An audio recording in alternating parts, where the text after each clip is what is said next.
So I'm going to kick off very briefly. You all know who I am. Welcome, welcome, welcome. It's been my privilege to stand on this stage a few times and say a few words, but never more so than now. This is a concrete, empty, lifeless room until hopefully amazing, brilliant artists step into it and fill it with their magic. There are many, many of them around this circle, but I don't think there's been anyone ever who has done that more compellingly and with more of a golden touch than you, sir. It's a huge, huge privilege to be here. It's also a great honour to welcome James Murphy from the Royal Philharmonic Society, and of course our esteemed director Dominic Cooke, to present this award to you. But from the bottom of my heart, what a privilege, and how wonderful to be here.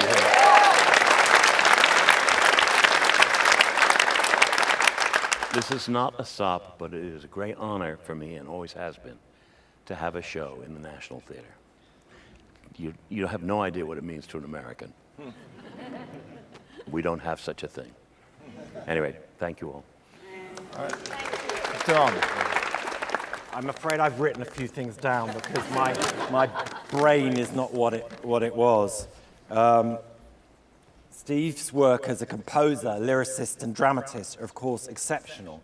But what makes him into what lifts him into greatness is the way all of these skills combine so perfectly.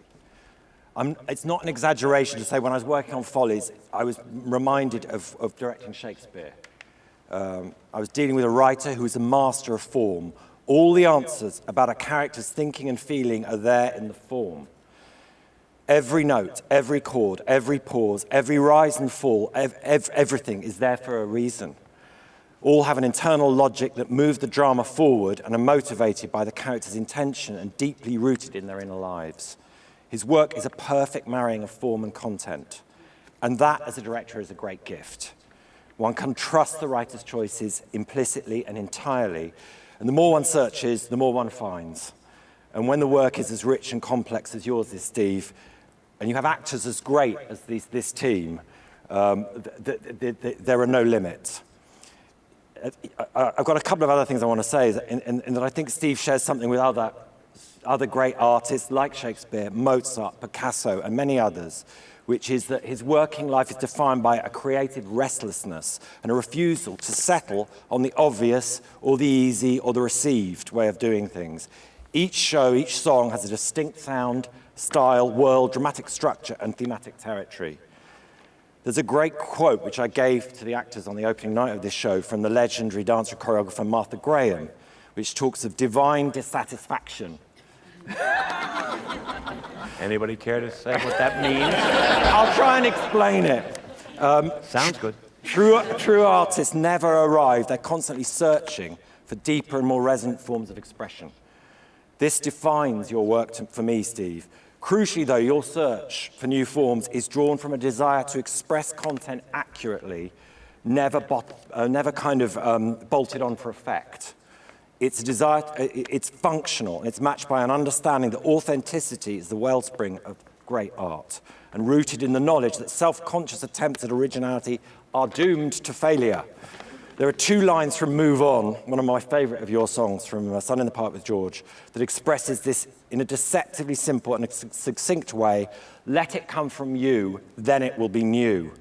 Each artist is unique, and in that unique response to being alive in the moment, is honouring a creative process. And the result has the chance of being something original and alive. So thank you so much for sharing your amazing talent with us and for engaging with the artists and audiences in this country so generously. It's been a real pleasure to work on this, and many congratulations on the award.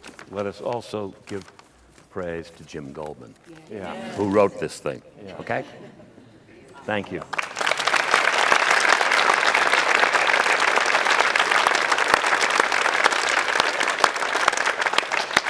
Margot, how do I follow that? Just to share a few words about the Royal Philharmonic Society that brings us here today. The Royal Philharmonic Society was established by a group of musicians in 1813 here in London. They wanted to share with the world more of what they do. And so they created effectively the first ever orchestral concert series here in London and created a culture that really thrives to this day.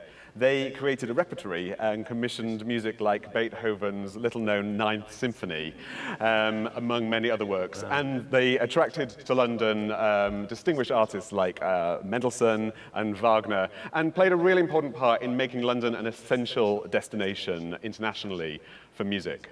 To this day, the Society continues to do so much to support and to champion artists like our founders who believe that music has a rightful place at the very heart of life.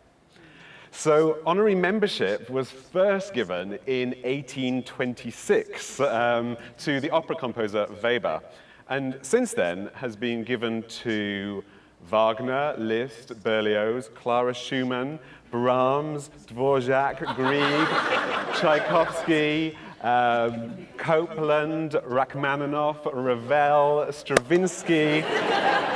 We could go on, but in later days, the likes of Sir George Benjamin, Dame Evelyn Glennie, and Marion Alsop. Stephen, the board and the council of the Royal Philharmonic Society very much regard you as having a rightful place in this company for your extraordinary body of work, for your incredibly sophisticated music and lyrical ingenuity that has touched millions. I speak on behalf of audiences worldwide, professionals, and amateurs on the stage in saying I think all of us have a song or songs that we're convinced you wrote personally for ourselves that speak so truly and intimately to our own personal experience. Wow. It is music to treasure, and every night on this stage and on stages worldwide, more and more people are falling under its spell for the first time. Wow. So thank you kindly for everything you have given us.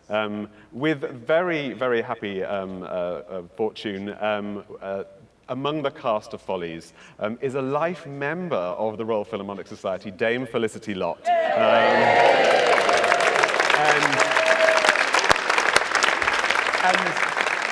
she has kindly volunteered to present this thing to Stephen. Oh, great.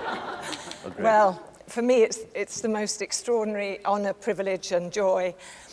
Oh, son of a bitch, I'm going to cry. To present this to you. Actually, I cry too. Oh, dear. I'm an easy crier. Oh, I am terrible.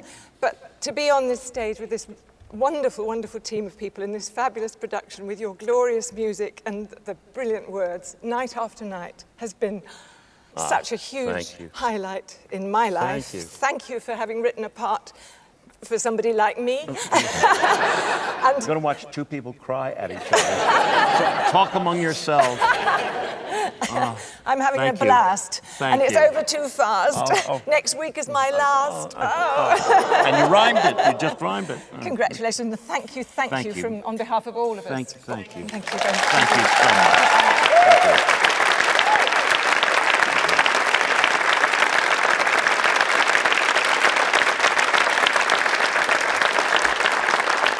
I've said my thanks, so give a good show, please. Anyway, it is an honor and a privilege, and I'm not going to go any farther because I will blub.